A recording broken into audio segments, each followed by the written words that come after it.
আপনার সন্তান লেফটেন্যান্ট তানজিম এ জাতির আইকন। বৈষম্যবিরোধী ছাত্র আন্দোলনের সময় সেনাবাহিনী তাদের পাশে ছিল, এই জন্য সেনাবাহিনীর প্রতিটি সদস্যর জন্য এদেশের সকল জনতার ভালোবাসা রয়েছে, শ্রদ্ধা রয়েছে। আপনার সন্তান এদেশ সংস্কারের জন্য যৌথ বাহিনীর ক্ষেত্রে দায়িত্ব পালন করতে গিয়ে ডাকাতের গুলিতে শহীদ হয়েছেন। পিতা হিসাবে আপনার সন্তানের যে ত্যাগ, এটিকে আপনি কিভাবে দেখেন? দেশের জন্য উৎসর্গ করছে, আল্লাহ লেখা ছিল। আল্লাহ, আমি তো ডিপার্টমেন্টেই তো যে কোনো মুহূর্তে বিশ্বাস নাই। আল্লাহ পাক যাদের হায়াত দিছে তারা উপরের দিকে যাচ্ছে, আর যার আয়ু নাই আল্লাহ পাক তারে ভালোবাসছে। আমার সন্তান তারা আমি পাবো না, আল্লাহ নিয়ে গেছে। তো দেশের জন্য যে সে জীবনটা উৎসর্গ করছে, সাহসিকতা। আমার ছেলে অনেক ট্যালেন্ট ছিল, অনেক বুদ্ধি ছিল, অনেক। তো শহীদের মর্যাদা পাবে। ওর নাম যেন, আমার একটা মাত্র সন্তান, আমি মরে গেলে আমার নাম থাকবে না। আমার বাবা মরে গেছে, তার ছিল যে রশিদ ডাক্তারের ছেলে একটা আছে, কিন্তু আমি মরে গেলে আমার ছেলের কোনো ঠিকানা নাই। এই ঠিকানাটা যাতে থাকে এইটুকুই আমার। আমি বলছি, সেখানে বলছে যে আমরা এটা ব্যবস্থা করে দেবো। ইনশাল্লাহ আমরাও সামরিক বাহিনীকে বলবো যেন একটা সম্মানজনক, ভালো, মর্যাদা সম্পন্ন কিছু। স্যার, আপনি দেশবাসীর উদ্দেশ্যে লেফটেন্যান্ট তানজিমের যে অকৃত্রিম জীবন দান, তিনি দেশের জন্য যে জীবনটি দিলেন, আপনি ঢাকা থেকে এসছেন তার পরিবারের সাথে সাক্ষাতের জন্য, সমবেদনা জানানোর জন্য। দেশবাসীর উদ্দেশ্যে সেনাবাহিনীর পক্ষ থেকে সাবেক একজন দায়িত্বশীল সিনিয়র অফিসার আপনার পক্ষ থেকে দেশবাসীর জন্য সবার উদ্দেশ্যে আপনার বার্তা। আমি কিন্তু অবসরপ্রাপ্ত। জি, এখানে আমি আসছি অত্যন্ত গর্ব ভরে। জি, আমি গর্বিত যে আমি আজকে একজন শহীদ লেফটেন্যান্ট তানজিমের বাবা, মা এবং বোনের সাথে আমরা দেখা করতে পেরেছি। এটা আমাদের একটা গর্বের বিষয়। লেফটেন্যান্ট তানজিম শহীদ হয়েছেন, আল্লাহর কাছে গেছেন, উনি আর ফিরে আসবেন না। পরিবারের মারাত্মক ক্ষতি হয়েছে অবশ্যই। একমাত্র সন্তান, বাবা, মায়ের, বোনের যে কী দুঃখ, কী বেদনা, এটা কিন্তু বাইরের থেকে বললে বোঝা যাবে না। যারা ভুক্তভোগী তারাই বুঝতে পারে কত বড় একটা ক্ষতি। এই ক্ষতি কখনোই পূরণ হবার নয়, হবেও না। তবুও একটা কথা, যে লেফটেন্যান্ট তানজিম, আমি গর্বের সাথে বলবো, সে একটা ক্যাডেট কলেজের ছাত্র, অর্থাৎ মেধাবী ছাত্র, এবং সামরিক বাহিনীতেও সে খুব ওই অল্প চাকরি হলেও একটা নাম যশের সাথে ছিল। এই অফিসার যে উদ্দেশ্যে শপথ নিয়েছিল, সেই শপথ রাখতে কিন্তু এক পাও পেছনে যায় নাই, জীবন দিয়ে দিয়েছে। ঠিক যেভাবে আমি বলবো আমাদের বৈষম্য বিরোধী ছাত্র আন্দোলনের শহীদ আবু সাঈদ জান দিয়েছে, একইভাবে বলবো একই মর্যাদা সম্পন্ন লেফটেন্যান্ট তানজিমও জান দিয়েছে।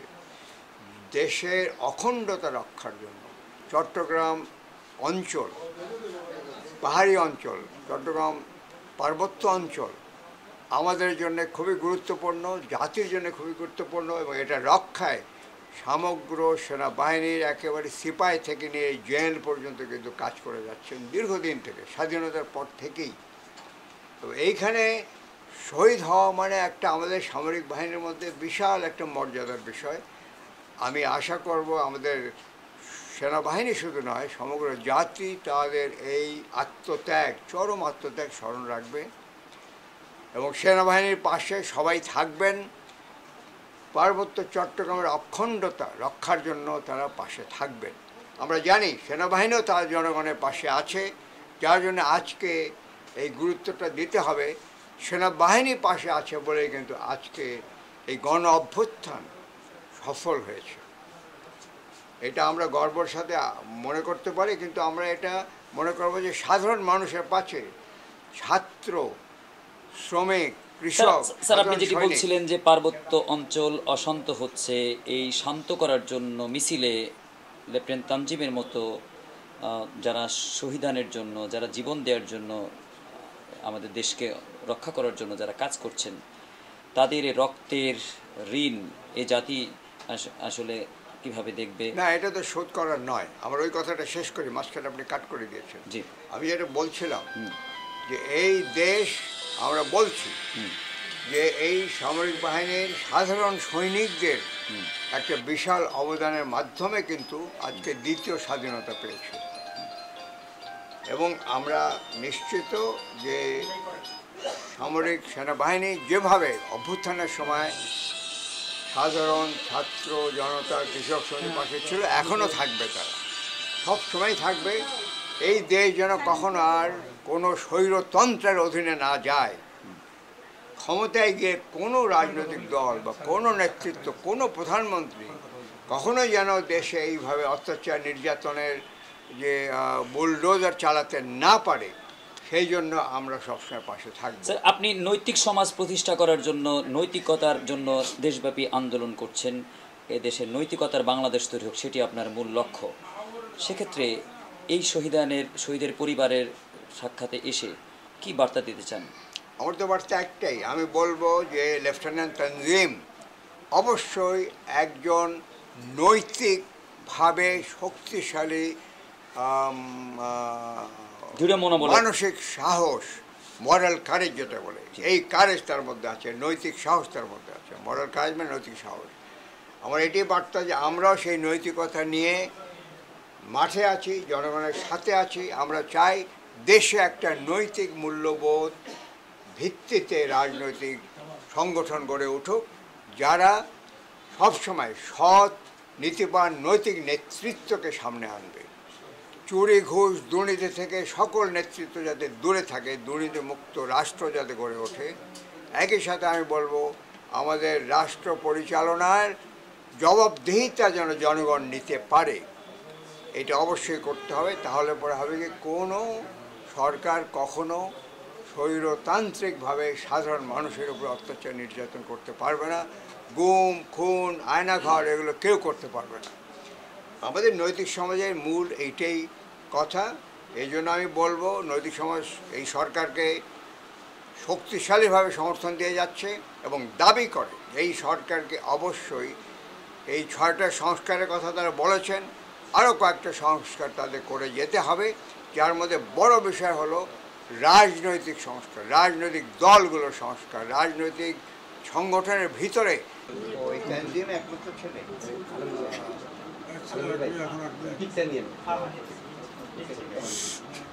এবং ও ক্যাডেট কলেজের ছাত্র ছিল, অত্যন্ত মেধাবী ছাত্র। আমি নিজেও কিন্তু ক্যাডেট কলেজে। তারপরে মেজর মুজিবুল হক আপনার ডান পাশে, উনিও ক্যাডেট কলেজে। তো আমরা জানি ক্যাডেট কলেজের ছেলে মেয়ে আপনার কষ্ট করে মানুষ করে কলেজে পাঠাইছেন। আমরা শুধু একটা আর্মি অফিসার না, একটা মেধাবী অফিসারকে আমরা পেলাম। খুবই দুঃখ লাগে এখানে। আমরা অলরাউন্ডার ছিল, অলরাউন্ডার। সে সংস্কৃতি মনা ছিল, সে খেলাধুলা করে যে কোনো কিছুতে ও হেরে যাওয়ার মতো ছেলে ছিল না। ওর মুখে কোনো ক্ষেত্রে কোনোদিন না ছিল না। ক্যাডেট কলেজ থেকে আসলাম, যে টিচারগুলো সেট করতাম, ঠিক আছে আম্মু তুমি আমার জন্য একটু টেনশন করো, আমি করবো, টিচার সেট করে দাও। না, খুবই যে সাহসও দেখাইছে, এই সাহসটা আমি বলবো অত্যন্ত বিরল, যে সোজা গিয়ে তাকে জড়ায় ধরছে একদম। কিন্তু এখানে আমরা আর্মি তদন্ত করছে, কোনো ব্যর্থতা আছে কিনা সেটা আমাদের দেখতেই হবে। আমরা এটাও বলি যে সামরিক বাহিনীর মধ্যে অবশ্যই একটা সংস্কারও করতে হবে। আমরা বুঝতে পারছি যে আমাদের যে পার্বত্য চট্টগ্রাম, এই পার্বত্য চট্টগ্রামের যে সংঘাত আমাদের দেশের সাথে লেগে আছে, এটা মূল কারণ এই তানজিমের মতো অফিসাররা, সৈনিকরা, তারা জান দিয়ে এটা রক্ষা করছে। এটার বিরুদ্ধে অনেক না হয়তো পারলো না, কিন্তু যাই আমারও জান দেওয়া। আরেকটা অফিসার গেল, তারও কিছু হলো না, একটা সৈনিকের একটু কাদার ছিটাও লাগলো না, আমার ছেলেটা। হ্যাঁ, এটার জন্য দুঃখজনক, এটা দুঃখজনক। কিন্তু এই কথা আমরা বলবো, আপনি গর্বিত মা হিসেবে ভাববেন যে আমরাও আপনার ছেলে। আমি তো আমরা এখানে প্রথম আসলাম, এরাও সব আমরা কিন্তু একমত, এরা সবাই আমরা সৈনিক। এবং সৈনিক হিসাবে আমরা বলবো যে যারা এখানে আছে আমার সাথে যোগাযোগ আছে থাকবে, যখনই বলবেন আমরা চলে আসবো এখানে। আপনারই মনে করেন ছেলে, এরা সবাই ছেলে। আপনি আলামা বলে কোনো দুঃখ মাথায় রাখবেন না। আল্লাহ কাছে দোয়া করা, আল্লাহ যেন বেহেশত নসিব করে, জান্নাতুল ফেরদৌস তাকে নসিব করে। আপনি একজন গর্বিত মা, একজন শহীদ সামরিক কর্মকর্তা যে দেশের জন্য জান দিয়েছে, এটা খুব বড় একটা দরকার। আমরা এইভাবে বলবো। আমার একটা এখনো একটা কিন্ডারগার্টেন স্কুল জব করছি, আর কিন্ডারগার্টেন স্কুলে জব করি। এই টাকা দিয়ে আমার ছেলেকে আমি তুলে ভরাইছিলাম, কারণ ওরা দেশের বাইরে ছিল, সেখানে বেশি ভালো কিছু করতে পারে নাই। তারপরে করোনায় ধস খেয়ে গেল। তারপরে ছেলে বলে যাবো আমি তোমার পাশে দাঁড়াবো। আপনার যে মেয়েটা আছে ও কি লেখাপড়া করছে না বিয়ে দিচ্ছে? বিয়ে দিয়েছি। বিয়ে দিচ্ছে। ওর স্বামী কোথায় আছে? ওর স্বামী কোথায়? নামাজে তো ও এখানেই আছে, ওরা এখানেই থাকে? না না না, ওরা ঢাকাতে থাকে। ঢাকায় থাকে? জি, ওরা তো ঢাকায়। আমি আমার নাম্বার দিয়ে আপনাকে, আপনার নাম্বারটা নেবো, আমার সাথে যোগাযোগ করতে পারবো। আমার মোবাইলটা নেওয়া 01 3 5 3 0 3 1। নামটা লিখতে পারেন, জেনারেল আমসা আমিন। আচ্ছা, লিখবেন না? দেন আমি সেভ করে দিই। হ্যাঁ, সব করে দেবো। নামটা একটু পিছনে যাও। জেনারেল আমসা আমিন। না, আমাদের আর কোনো জায়গা নেই। না না না, জমি জমা এগুলো আমাদের কিছু নেই। বাড়ি ওরা বিদেশ করেছে। জি, আমরা এখানে স্থায়ী। খালু কি কাজ করেন? উনি কি মাদ্রাসার শিক্ষক? না, এখন কিছু করে না। ও উনি অবসরপ্রাপ্ত অবসর শিক্ষক উনি ছিলেন? যে না না না, দেশের বাইরে থাকতো করোনাকালীন সময়ে।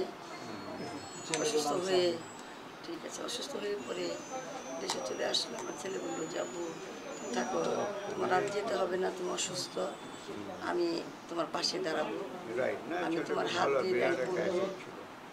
এ কথা বলতো। আর আব্বু তুমি কখনোই টেনশন করো না, আমার শরীরে একটা রক্ত থাকতে তোমাদের বিনা চিকিৎসায় আমি মরতে দেব না। হ্যাঁ, আসো ভাই, আসো। যাও, সমস্যা নাই। বোন না? জি জি। হ্যাঁ, তাহলে ওকে বসতে দেন। তুমি একটু side এ যাও। বর্ষাটা জমি জমি আমরা তোমার নাম কি? ঘুরাই দিয়ে আমি বসবো। এই যে। হ্যাঁ, তুমি এখানে বসো। আপনার নাম কি নাম? সুচি। তাহলে সুচি, ডাক্তার কোথায়? তুমি করে বলি ছোট বোনের মতো। হ্যাঁ হ্যাঁ অবশ্যই। তুমি তো ঢাকায় করে থাকো না? তো হ্যাঁ হ্যাঁ, ও হচ্ছে নামাজ পড়তে গিয়েছে, আসছে টাঙ্গাইলেই আছে। টাঙ্গাইলেই আছে। আচ্ছা, তোমার আম্মাকে হচ্ছে আচ্ছা, দিয়ে আসি ফ্যান। শব্দ হচ্ছে, থাক থাক। না না শব্দ হচ্ছে। সুচি না সুখী? ব্যাংকে চাকরি করে। সুচি, তাসনুভা সারোয়ার সুচি। সুচি। হ্যাঁ, হ্যাঁ, সুচি। ব্যাংকে কোন ব্যাংকে আছে? শাহজালাল ব্যাংকের আইটিতে আছে। কাজল ব্যাংক কোন শাখায় থাকে? গুলশানে। গুলশানে? জি। তো কাছে, আমাদের বাসার কাছে। যোগাযোগ রাখবে। আর সুচি, তোমার মোবাইলে আমার নাম্বারটা রাখো। ও তো আমার এখানে আসছে, এখানে নাম লেখা আছে জেনারেল আমসা আমিন। আচ্ছা আচ্ছা। হ্যাঁ, তোমাদের একটা টেক্সট মেসেজ করে দেবো, আর ঢাকায় যোগাযোগ করবো। আমি ক্যান্টনমেন্টেই থাকি। গুলশান কয় নম্বর শাখা ওটা? গুলশান ও হচ্ছে 1-2 এর মাঝামাঝি। গুলশান 2 না 1? 1-2 এর মাঝামাঝি। আগরা ছিল যে আগে ওটার অপোজিটে আরএম টাওয়ার, ওই জায়গাটাতে। ও নাম কি? ও সম্রাট। সম্রাট। সম্রাটের নাম্বার দিতে হবে, আমি ওইদিকে যাওয়ার তো করি, কারণ আমার মেয়েও ওইখানে একে থাকে। আর তোমাদের বাসাতে আমার বাসা হচ্ছে রামপুরা বস্তি। হ্যাঁ, আসেন আসেন আসসালামু আলাইকুম। আসেন। আপনি টেনশন রাখবো না, দোয়া করি, আর তো কিছু করার নাই। হ্যাঁ, দোয়া করি আমরা আল্লাহ রহম করব। আমি রাষ্ট্রপতি ছিলাম, আরব দেশেও ছিলাম। আমার ছেলেরও স্বপ্ন অনেক ছিল। যাক, না, আমরা মনে করি যে স্বপ্ন, এখন আমরা আছি, আমরা থাকবো, আমরাও মনে করি আপনাদের ছেলের মতো সামরিক বাহিনীতে জানেন যে সবাই আমরা ভাই ভাই, আমরা ভাই ভাই। এই আমারও সিনিয়র উনি মেজর মুজিবুল হক, মনে হয় নাম এই বয়সে ওনার বয়স কিন্তু 84 বছরের। ওই না তবু চলেন, উনি ডিজিএফআই এর প্রতিষ্ঠাতা পরিচালক ছিলেন। আপনি এখানে বসেন, আপনি এখানে বসেন, আমি আমার টেন্ট আছে আমি হ্যাঁ ভালো, আপনি এখানে বসেন। না না না না না আমি এখানে বসবো, কোনো অসুবিধা আপনার আমি ওখানে না বসলে আমি বসবই না। মুরব্বী আমি না বসলে আমি বসবো না। একজন অফিসারের ফাদার মানে আমাদেরও ফাদার। এখানে বসে এখানে বসে আমরা আমাদের অনুভূতি জানানোর জন্য আসছি। ওই বক্সের মধ্যে আছে দেও আমার অনেকক্ষণ ধরে ছিল। আমরা এমনি ওই আমাদের মোবাইল নাম্বারটা দিচ্ছি, আমার নাম্বারটা দিচ্ছি ওখানে। আমরা সব টাঙ্গালের, যদি কোনো সমস্যা হয় আমাদের একজনের জানালে আমরা ইনশাআল্লাহ এরা সব এখানকার বাসিন্দা, সব টাঙ্গালের। হ্যাঁ আমাদের এরা সবাই টাঙ্গাইলের টাঙ্গাইলের। সব অবসরপ্রাপ্ত সশস্ত্র বাহিনী এখানে কিন্তু সবাই আসছে। টাঙ্গাইলের। হ্যাঁ, আমরা প্রায় 30-35 জন আসছি এখানে। ওই ক্যাডেট প্রায় কলেজ 35 ক্যাডেট কলেজ সবই Very good. আমার ছেলের মতো। এটা আমি বলি, এটা হলো অবসরপ্রাপ্ত সৈনিক কল্যাণ সমিতি, সংক্ষেপ অসকস। অসকসের সভাপতি সিদ্দিক, আর সেক্রেটারিকে বাইরে আছে। এখানে সকল র্যাঙ্কের আছে।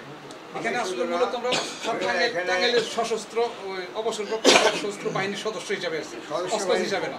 অসকসের না, সদস্য সবাই মিলে আসছি। হ্যাঁ, সবাই মিলে আসছে, টাঙ্গাইল জেলা সংগঠন আছে। সবাই মিলে আসছে, বুঝলেন? খারাপ লাগতেছে আপু, তোমার পানি দিব? একটু পানি দিব? নামাজ দাঁড়াইছি পরে কি গিয়েছে তখন বুঝছে নামাজ পড়লো। পানি কি খাবে? পানি খাবে? না ঠিক আছে। তাড়াতাড়ি মনে হয় হাইডে আইছে। না আমার ছেলে সবসময় আপনি আস্তে আস্তে আমি হাঁটবেন। বিদেশ করছি ভাই। আমি 1977 যদিও বা বিএসসি পাস করছিলাম, আমার সময় চাকরি ছিল না। আমি করি নাই চাকরি, কারণ আমার চাকরিতে যে পে স্কেল ছিল তখন অনেকটা সংসার ছেলে মেয়ে মানুষ করা যায় নাই, সহজ পথে থাকি হয়তো আমি ধারণ করতে পারি। সেই জন্য আমার ইচ্ছা ছিল যে আমি একটা ব্যবসা করি। আমরা তো নিম্ন মধ্যবিত্ত পরিবারের সন্তান, একটা ব্যবসা করতে হলে তো একটা ক্যাপিটাল পুঁজি লাগে। পুঁজির দরকার হয়। তো আমার এক ভগ্নিপতি বললো যে তাহলে একটু বাইরে থেকে ঘুরে দিয়ে আসলে একটা ক্যাপিটাল হলে তাহলে আমি সেই দেশে এই দেশ থেকে ফিরে গেছি। কোন দেশে গেছি? আমি প্রথমে সৌদি আরব ছিলাম, সেখান থেকে এসে আমি ওই ট্রেড লাইসেন্স করে রোশন ই করার জন্য ছিলাম। এর মধ্যে আবার বিটিসি করছে সিগারেট ডিস্ট্রিবিউটার। এটা গাড়িও কিনছিলাম ওই এক সময়। পরে ব্যবসা বাণিজ্য করার পরে আমার যে যার মাধ্যমে পাঠার ভালো ছিল না, পরে বাদ দিয়ে দিচ্ছি, করবো না। পরে আবার চলে গেছি। এভাবেই সারাটা জীবন কষ্ট করছি। ওর মা ছেলেটা নিয়ে একাই একটা প্রাইভেট কিন্ডার গার্ডেনে ছিল বা আছে। আপনিও শিক্ষকতা করতেন নাকি? ওই ছেলে মেয়েটা বড় ছিল, 7 বছর, আর ছোট ছিল ছেলে। ওদের নিয়ে ওরা কষ্ট করে ছেলেটা মানুষ করছিল। যাক, আল্লাহ কাছে আমরা দোয়া ছেলে করি। বললো যে বাবা তুমি বহুত কষ্ট করছো আমার জন্য, আমারে ফাউন্ডেশন দিছো, আমার এখন তার কোনো না, আমি তো দাঁড়িয়ে গেছি, তুমি আসো তোমার আর কি বিশ্বাস করতে হবে। আমি চলে আসছি। লাস্ট সফল আমি ছিলাম আর্জেন্টিনায়, আর্জেন্টিনায় ছিল? লাস্টে। আচ্ছা, আচ্ছা। পরে আমি সেখান থেকে আর্জেন্টিনা থেকে ফ্লাইট চলে আসছি। আর সিয়ার বলছে যে আর যাবা না। লাস্ট দেখা হয়েছে কখন আপনাদের সঙ্গে? ঈদে মিলাদুন্নবীর যে একটা বন্ধ ছিল, খাদ্য চিকিৎসা এটা তো কত একদিনে চলে আসছি, একদিন ছিল ঈদে মিলাদুন্নবীতে বন্ধ, আর দুদিন আগে আসছি। শুক্রবার শনিবার আমার কাছে ছিল, আসছি হয়ে গেছে। ওইটা রবিবারে নদীতে থাকাকালীন চলে যেতে ঢাকায়।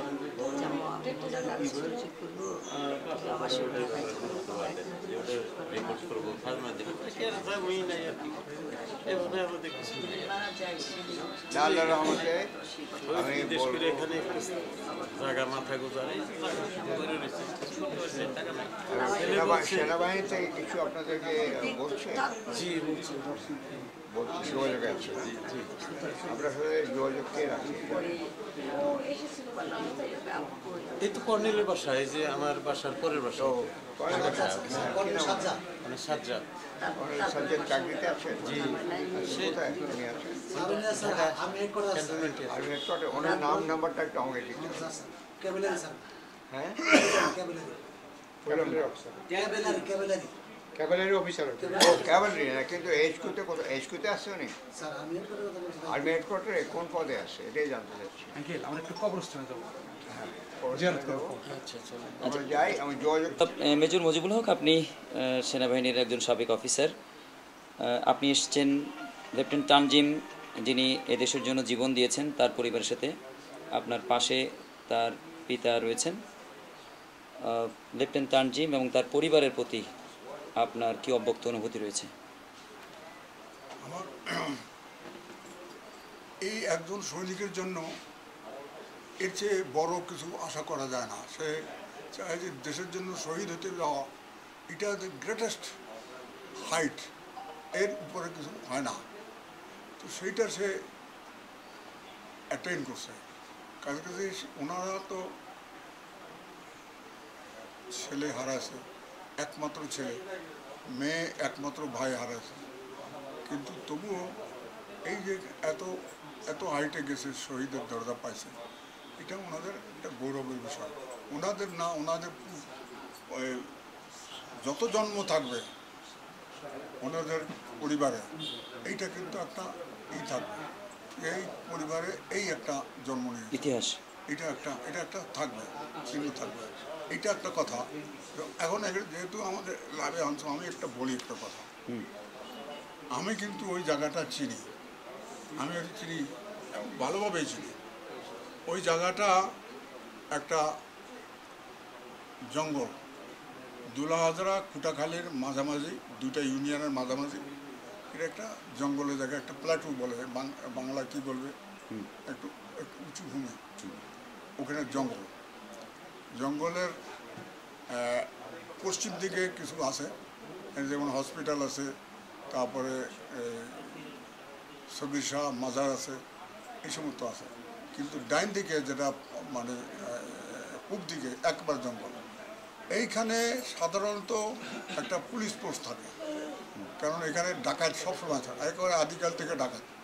এখানে পুলিশ পোস্ট থাকে, এবং বিশেষ করে যখন ট্যুরিস্ট সিজনে এই কক্সবাজার থেকে আসে বাস গাড়িগুলো আসে, কক্সবাজার থেকে ওরা কনভয় করে পাঠায়, এবং ওই কনভয়ের সঙ্গে একটা পুলিশ এসকর্ট দেয়, এইটাই নিয়ম।